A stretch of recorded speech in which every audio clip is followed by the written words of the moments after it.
Greetings fellow Earthlings and welcome to this tiny garage.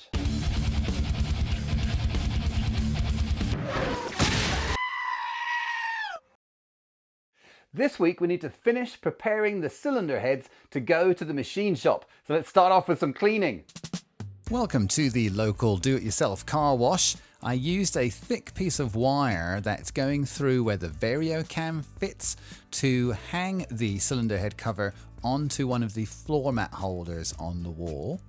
I then let rip on it with the high pressure washer and gave it a bath and myself at the same time. I brought some of the brake cleaner with me and gave the cylinder head cover a dose of that every now and then to try to remove some of the more stubborn stains, and that did seem to help. I found it helpful to move around to change your angle of attack. That way you get all of the little nooks and crannies. Also trying to make sure I don't wash my phone. I finished up with the Blasto Dry, which is this high pressure air wand that was very effective at getting all of the water off of the cylinder head cover and all the little nooks and crannies as well. In the end, this cylinder head cost $6 at the car wash, which is way less than vapor blasting or really any professional cleaning option. Here's a side-by-side comparison showing the cylinder head cover prior to cleaning, and you can see really that just got rid of a lot of that really heavy dirt and grease and oil to give me a chance to go in there and clean it in more detail. Here's how the Bank 2 cylinder head looked after I cleaned it. It's on the left, hopefully that's obvious, and then Bank 1 is on the right. The one part of this cylinder head cover that's not completely open is this little passageway for the oil scavenge pumps, and so for that I squirted in some water dispersant 40 just to make sure we didn't have any water left in there that might get into our oil on startup. I got this cleaning brush set at the local parts store. It has a plastic brush, a brass brush, and a stainless steel brush. I also got a box of these SOS steel wool soap pads. A Harley-Davidson obsessed friend of mine recommended these as an old biker trick to shine up all your bright work, so we're going to give them a try today as well. I started off with the plastic brush because it is the softest, and really it did very little, so I moved on to the brass brush, and that worked very well. In general, brass is considered to be a harder metal than aluminum, and so I was concerned that it might scratch the cylinder head cover, but it turns out it didn't at all. It worked very well. From what I have read, you should use a stainless steel brush to clean aluminum, and maybe on the Bank 1 cylinder head cover I'll try that, but for now the brass works well. I mean it. Hit that subscribe button. Next up, flipping the cylinder head cover over, and we need to remove all the old gasket material. And here's yet another off-label use for your plastic trim tools. Because they're plastic, they're great at scratching off the old gasket and not damaging the metal surface. It was almost as fun as it looks. Finally, I went around with the plastic brush and the brake cleaner just to get into any of the little bits in the metal and get any last pieces of gasket out. Here's a final side-by-side comparison with the uncleaned Bank 1 on the right and then our home-cleaned Bank 2 on the left. While it may not display the same stunning beauty you get from a vapor-blasted part, I think for this project I'm really pleased with how clean it is, and certainly it's clean enough to go back on the car.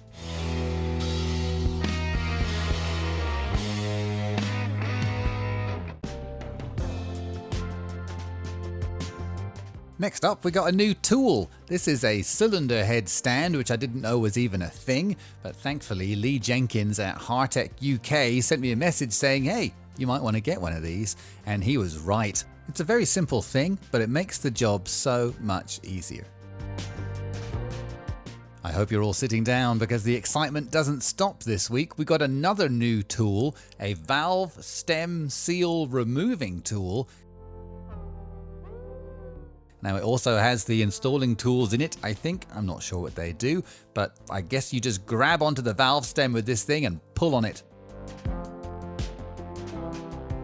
Alright, well I got one. So that is good news. I suppose proof of concept, you do just pull on it. I did use some WD-40 there, but I sprayed it kind of all over.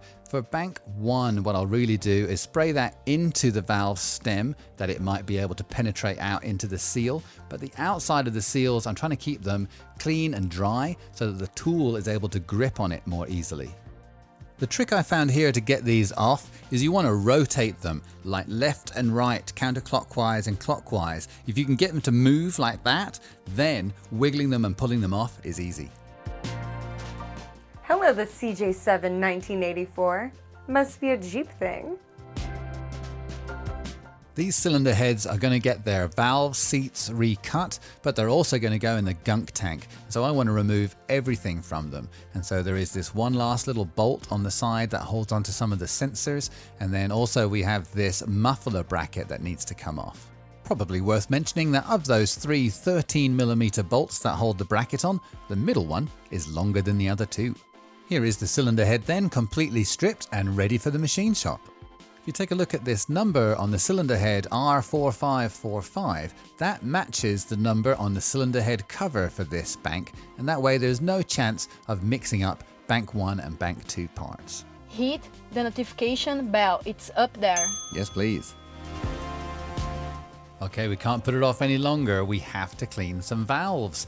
Now, I had a go at this in episode 26 and it took some time, but I talked with the machine shop people and they said they use a wire wheel, so I got one of them.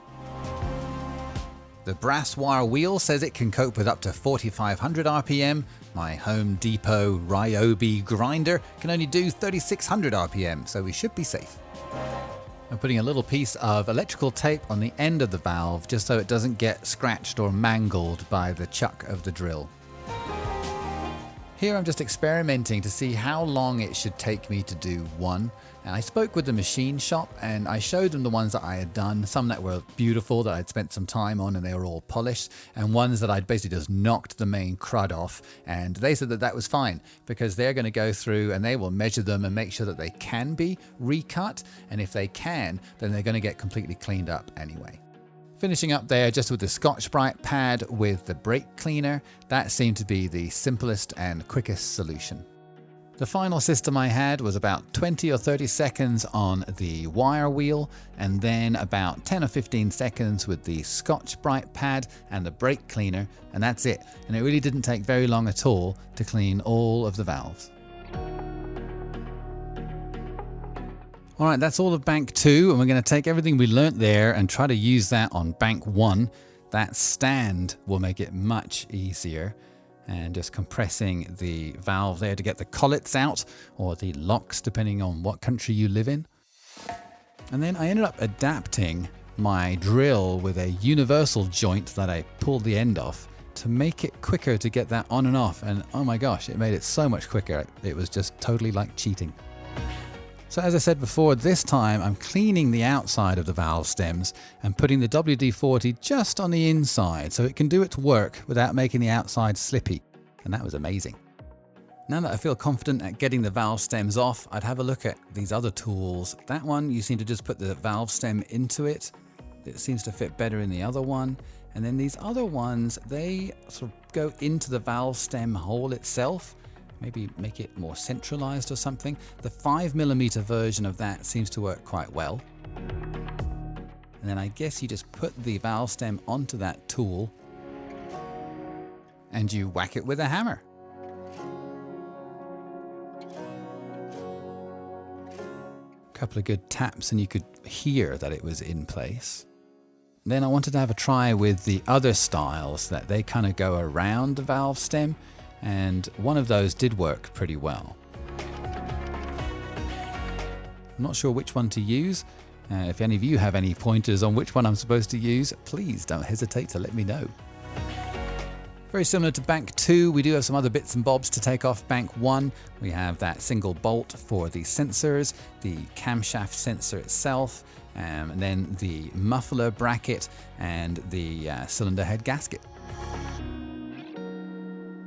Time to clean up the valves for bank 1 now. I tried that SOS metal wool pad and it was nowhere near as good as the Scotch-Brite with the brake cleaner, so I'm just going to stick to that plan.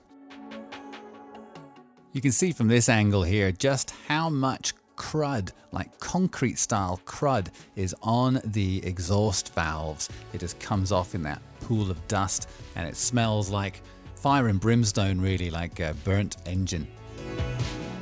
Here's one of the intake valves that is nowhere near as crud infested, and they clean up much easier. Unfortunately, that's all we have time for this week. Thank you very much for watching. Till next time.